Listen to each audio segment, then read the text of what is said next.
Welcome to Conversations. I'm Suresh Kochakar. India has won the military war, but Pakistan has won the narrative part. And that is very obvious.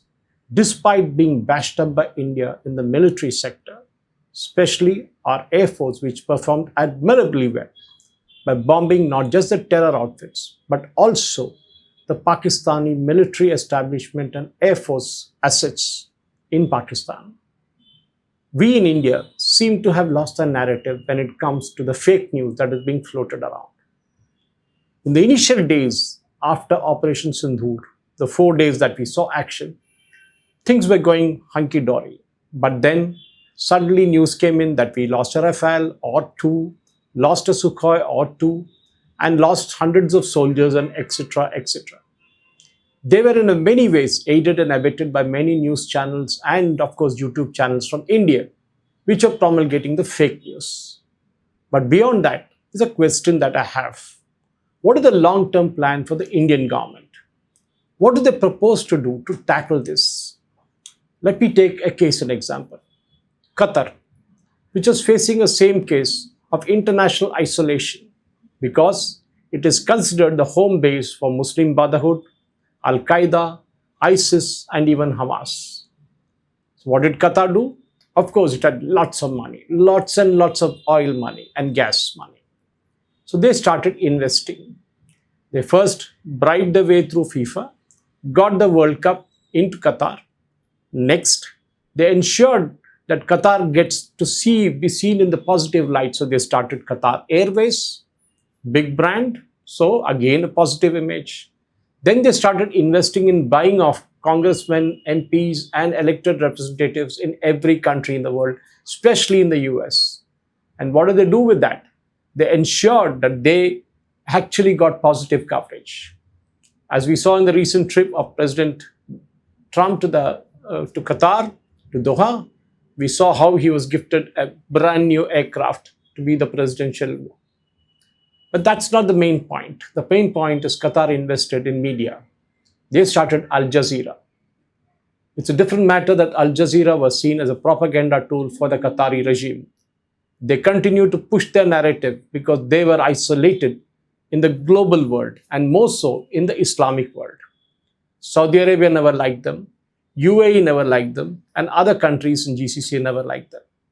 But they kept on plodding. They started covering news like, for example, the Gaza that you see now, or even before that, when the Iraq war took place.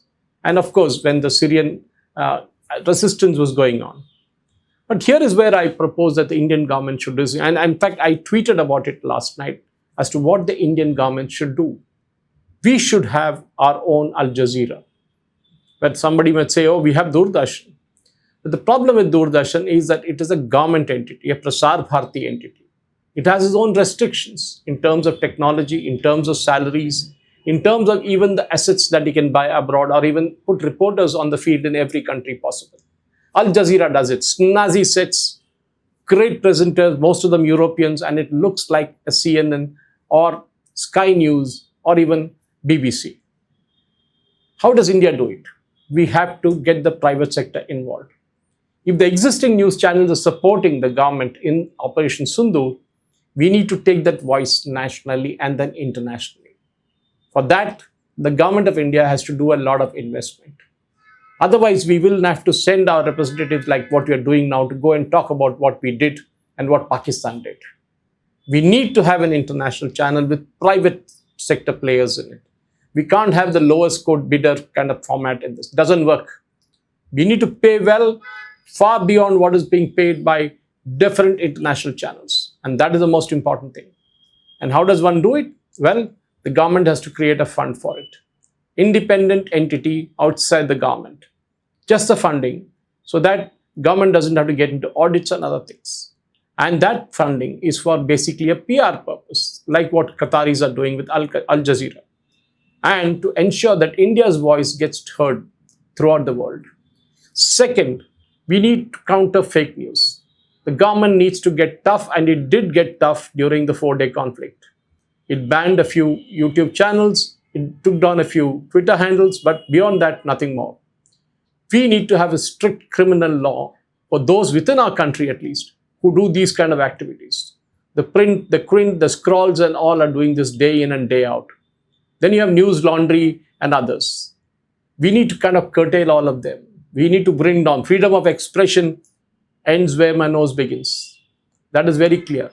And we need to ensure that every news channel in India, every YouTube channel in India, every Twitter account does not peddle lies against India. We saw that in plenty during this 4-day skirmish that we had with Pakistan. But time now has come for the Indian government, Prime Minister Modi, Amit Shah ji, and of course Ashwini Vaishnav ji to sit and decide, okay, we need to build an international narrative, and Doordarshan is not enough for that. They have their own restrictions, as I said before. Their kind of technology is outdated. The people who are there are pretty aged. Many are on contract, and that doesn't work.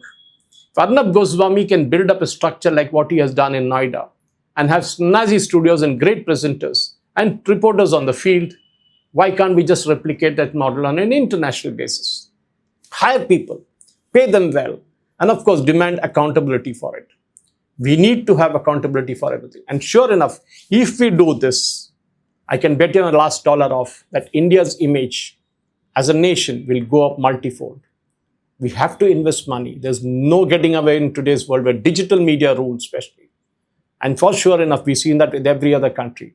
BBC is technically owned by the UK government. Al Jazeera, the same thing. But there are many countries where there are no national channels. But still, they do a very good job of peddling the theory around.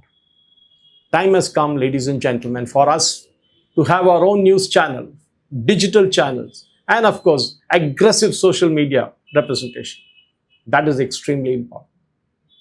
Thank you for watching. Jai Hind.